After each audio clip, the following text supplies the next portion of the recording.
Houkhiba thamari asida Manipurda Hingsha gi Thoudok amata Thokhide Haina Parliament session da Union Home Minister Amit Shah Phongdokhiba wapham adu Aranbani Kumja lising ani kun marigi December thadagi chahi asigi March tha phaobada meeoi tare shikhiba gi report lay Haina the Quint ki report amana hairi the Quint ki report aduna hai tha asigi ahumda pangthokhiba Parliament session da Union Home Minister Amit Shah claim asi tawkhibani adum oinamak Houkhiba Kumja lising ani kun marigi December dagi chahi asigi March phaobada relief camp da masa mathanta sijakhibagi case ama yaudana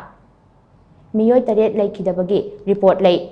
Kumja lising ani kun marigi December tara marida Bihar dagi sinmi ani sakhangdaba singna Kaching district ke manung chana laiba mafam amada nongmaina kaptuna hatki Thoudok aduda laikhidraba sing adudi Bihar dagi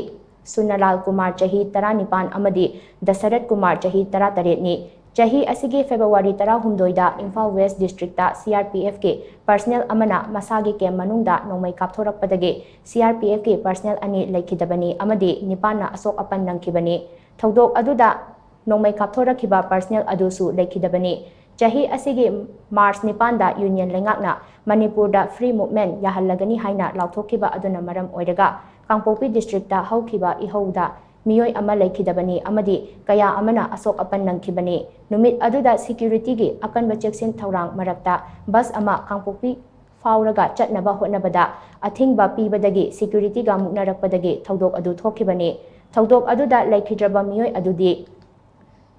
Lalgun Singsit kawi chahi asigi March tara mapanda Mar amasung Jomi Furup anigi marakta irang thoklakpadagi Churachandpurda meeoi ama laikhidaba meeoi adugi maming Lalropui Pakhumate kawi hainasu the Quint ki report aduna makhatana palli